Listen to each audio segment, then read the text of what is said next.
Have you ever spent months carefully tending to your garlic bed, only to pull up bulbs that look more like large peas than actual garlic heads? It is incredibly frustrating, isn't it?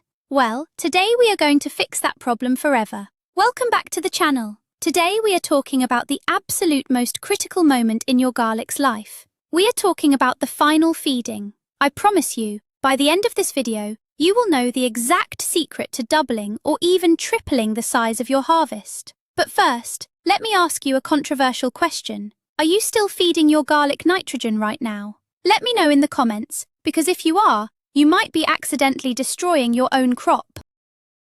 To understand why this final feeding is so incredibly important, we have to look back at how garlic actually grows. For thousands of years, farmers have known that garlic has two very distinct phases of life. In the spring, it is all about the greens. The plant acts like a solar panel factory, building as many leaves as possible to capture the sun. But as the days get longer and the summer heat arrives, a massive biological switch flips inside the plant. The factory stops building new panels and starts sending all that stored energy underground to form the bulb.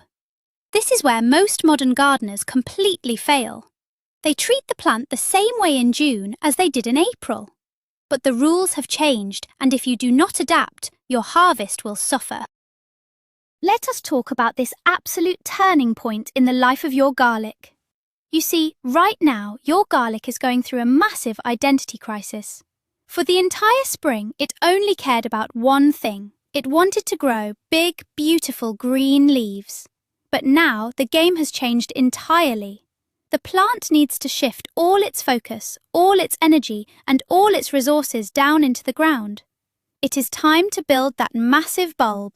Think of it like a teenage athlete who suddenly stops trying to grow taller and starts lifting heavy weights to build serious muscle mass. The diet has to change, right? You cannot feed them the same way anymore. This brings us to a very common gardening myth.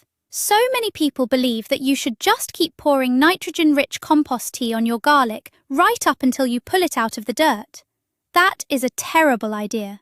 Nitrogen tells the plant to make leaves. We want to tell the plant to make bulbs. That is exactly why this third and final feeding is the absolute most critical moment of your entire gardening season. If you get this right, you are guaranteed a harvest that will make your neighbors completely jealous. So let us dive deeper into the real danger of using nitrogen during this critical late stage. Nitrogen is like candy for plant leaves. It makes them grow fast, look dark green, and feel very tender. But if you give your garlic nitrogen right now, you are effectively confusing the poor plant. It will completely ignore the bulb-forming process and try to push out more useless green growth. Let me give you a very clear example. Imagine you are running a marathon and you are just 3 miles away from the finish line. Suddenly, someone forces you to eat a giant, heavy chocolate cake. It is going to slow you down, make you sluggish, and ruin your final sprint. That is exactly what nitrogen does to your garlic right before harvest. It ruins the final sprint. Instead of a tight, dense, powerful bulb, you end up with loose cloves and a watery texture. We need to completely eliminate all blood meal, all fresh manure, and all high nitrogen liquid feeds from our garden routine right now. This is the time for discipline. Now that we know what to avoid, let us meet the absolute hero of our final garlic feeding. I'm talking about potassium. Potassium is the heavy lifter of the plant world. Its main job right now is to grab all the sugars and starches that the leaves have been making all spring and physically transport them down into the roots. Think of potassium as a fleet of thousands of tiny delivery trucks. The leaves are the manufacturing plant and the bulb is the warehouse. Without enough delivery trucks, all those valuable goods just sit in the factory and eventually go to waste. You need a massive amount of potassium to move those nutrients efficiently before the leaves die off. There is a common myth that plants only need potassium when they are flowering. That is completely false for root crops. For garlic, potassium is the single key to bulking up. It is what makes the cloves swell up, become incredibly heavy, and develop that sharp, spicy flavour we all absolutely love. But potassium cannot do all this heavy lifting completely on its own. It needs a reliable supporting actor, and that actor is phosphorus. While potassium is moving the energy around, phosphorus is down in the soil, making sure the bulb structure is incredibly strong and well formed. Phosphorus is responsible for cell division in the roots. It ensures that the protective papery skins around the garlic cloves are thick and durable. Let me give you an illustration. If potassium is the delivery truck bringing the bricks, phosphorus is the skilled mason actually building the strong house underground. A lot of old-school gardeners will tell you that phosphorus is only useful in the early spring, when seeds are first sprouting. Let us debunk that myth right now. A massive surge of phosphorus during the final weeks of growth prevents the garlic bulb from splitting open in the dirt. It keeps everything tight, compact, and perfectly formed for a long storage life. Timing is absolutely everything when it comes to this third feeding. If you do it too early, the plant might just wash it away. If you do it too late, the plant will not have enough time to absorb the nutrients before harvest. So, when is the exact perfect moment? You want to aim for exactly 3 to 4 weeks before your expected harvest date. For most people in moderate climates, this lands right in the middle of June. Think of this timing like setting a precise alarm clock for baking a cake. If you pull the cake out 20 minutes early, it is gooey and ruined. If you leave it in too long, it burns. You have to watch the calendar carefully. Look at the lower leaves of your plant. When the bottom 1 or 2 leaves start to turn slightly yellow, that is your golden signal. That is the plant telling you, I am ready to start building my bulb. Please feed me right now. Do not miss this tight window of opportunity. Let us talk about the best organic option for this critical third feeding.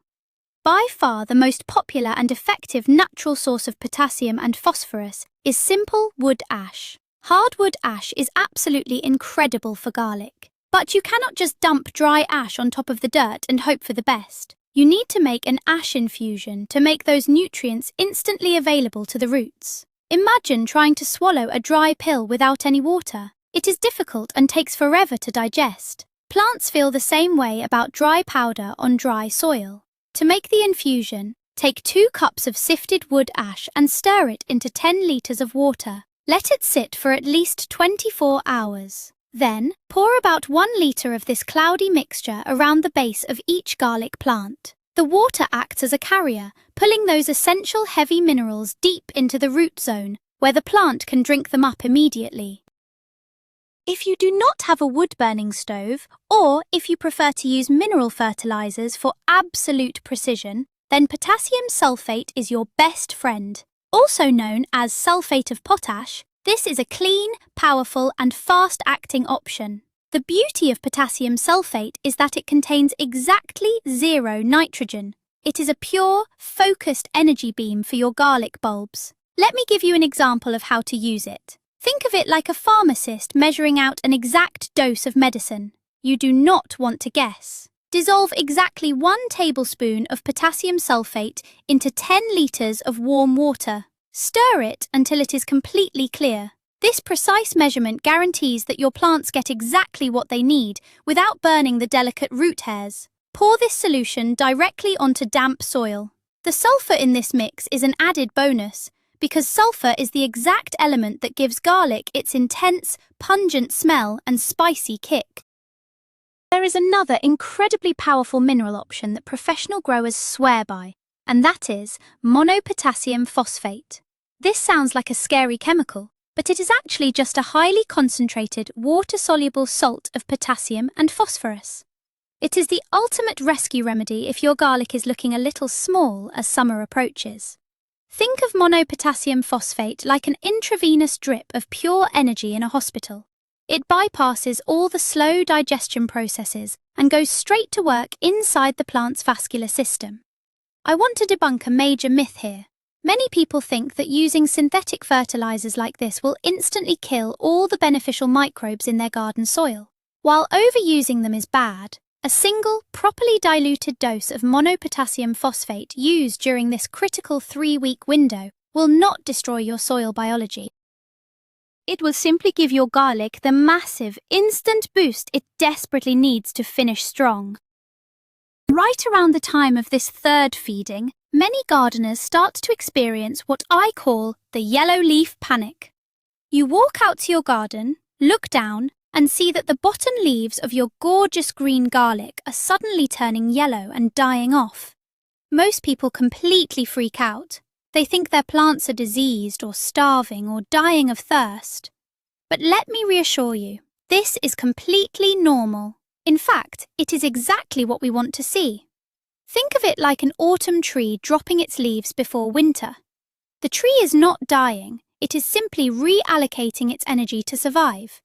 Your garlic is doing the exact same thing.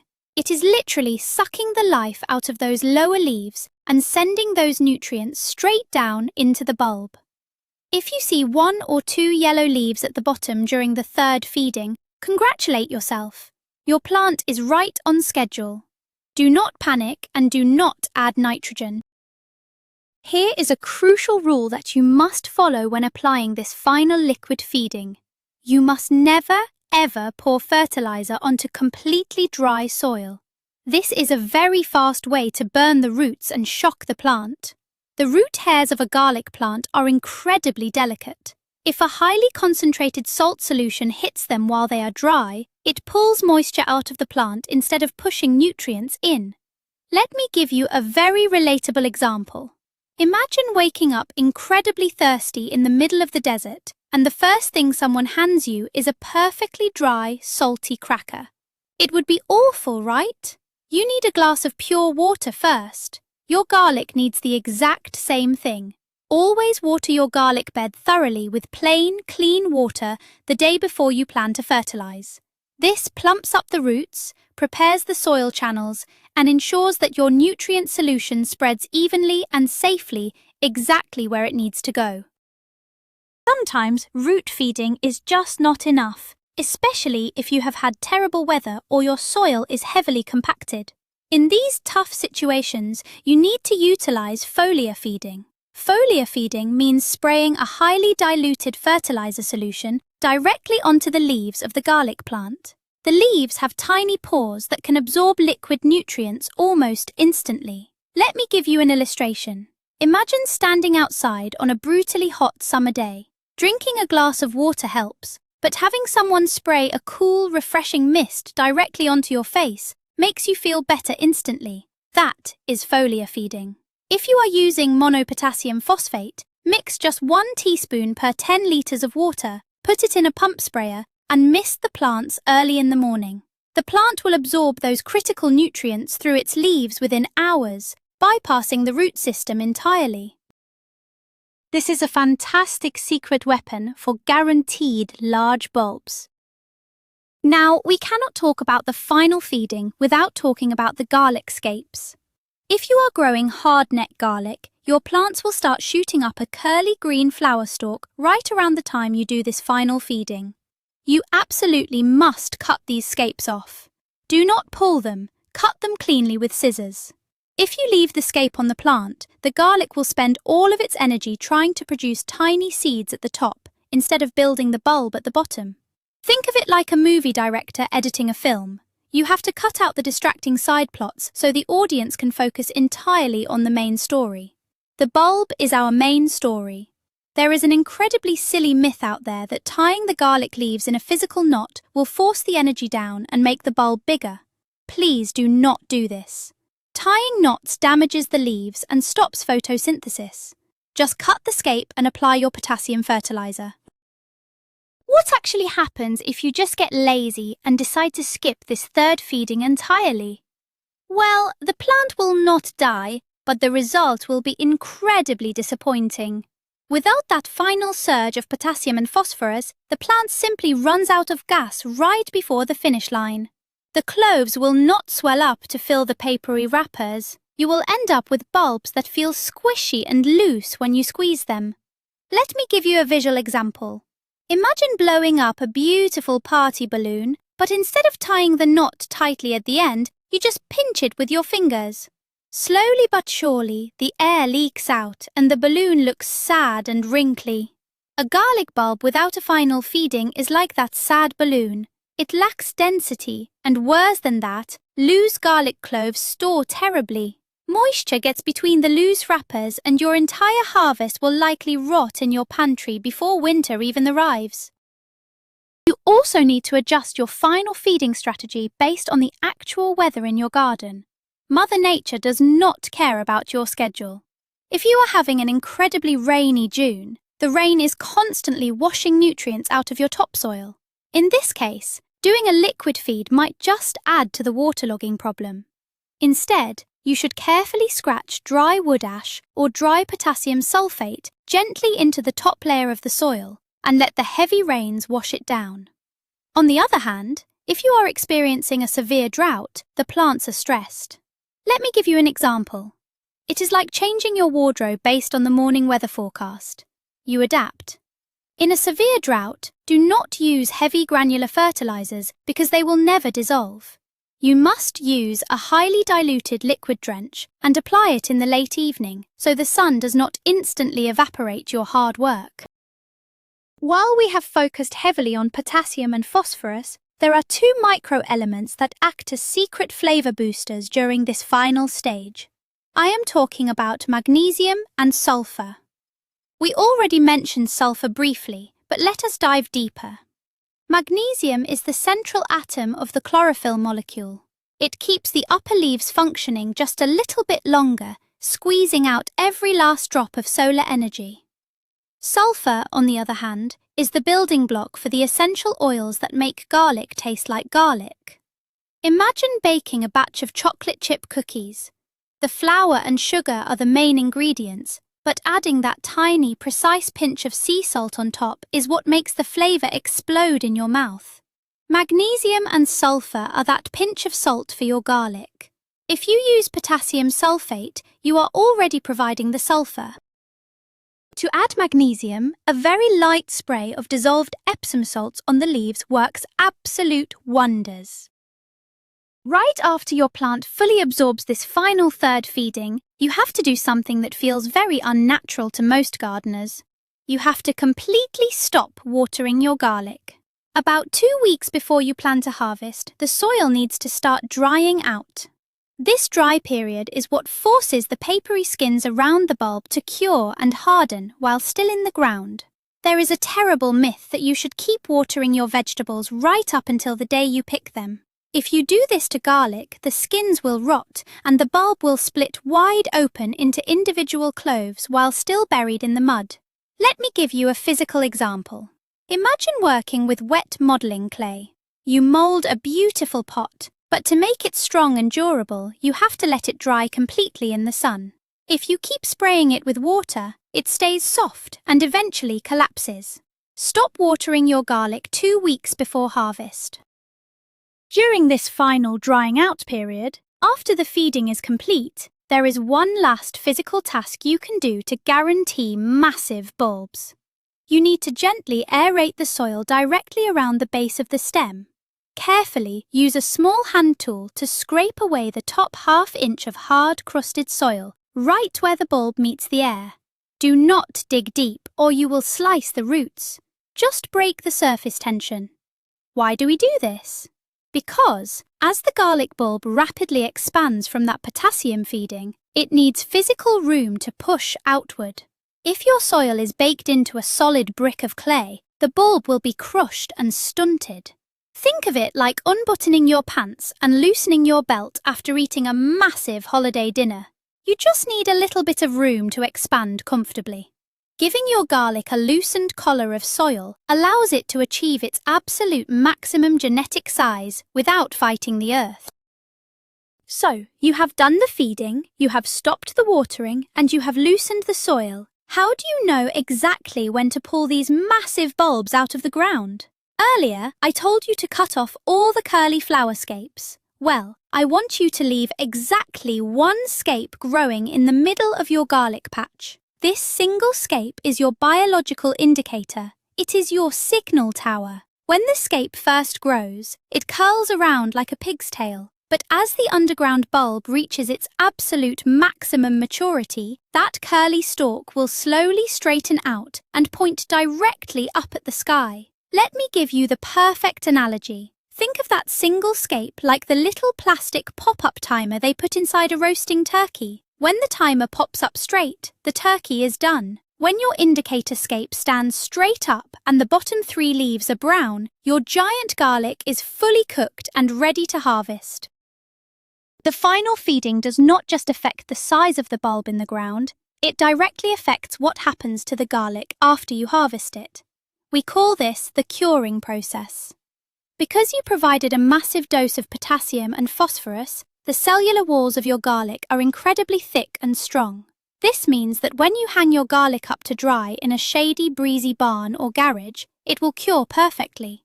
The moisture will slowly leave the stem, but the cloves will remain plump and juicy inside their tough protective wrappers. There is a horrible myth that you should leave your freshly pulled garlic out in the blazing hot sun to dry quickly. Never do this. The sun will literally cook the garlic, turning it bitter and ruining its storage life. Think of curing garlic like curing fine leather.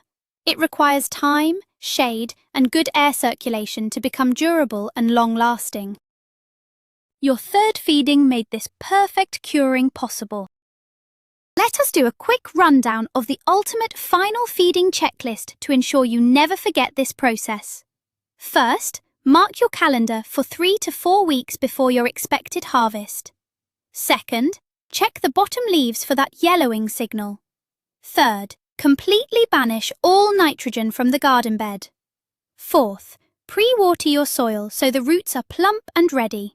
Fifth, apply your potassium and phosphorus-rich solution, whether that is wood ash tea or a precise mineral mix. Sixth, cut off those distracting scapes to focus the energy downward. And finally, shut off the water completely for the last 2 weeks. Think of this checklist like a commercial airline pilot doing a pre-flight inspection. If you skip a step, things might go wrong. But if you follow this exact sequence, you are practically guaranteed a smooth landing and a massive, bountiful harvest of beautiful garlic. And there you have it, the absolute truth about the third and final garlic feeding.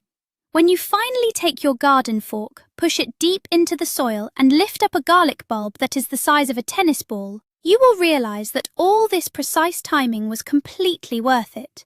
By simply shifting from nitrogen to potassium, you change the entire destiny of your plant. You are no longer just hoping for a good harvest, you are actively engineering one. I really hope you apply these tips to your garden this week and experience that amazing wow moment when you pull your crop from the earth. Thank you so much for watching and growing with us today. If you learned something new, please hit that subscribe button, give this video a big thumbs up and share it with your gardening friends. Now, I have a question for you before you go. Are you going to try the organic wood ash method, or are you going straight for the mineral potassium sulfate this year? Let me know your strategy down in the comments.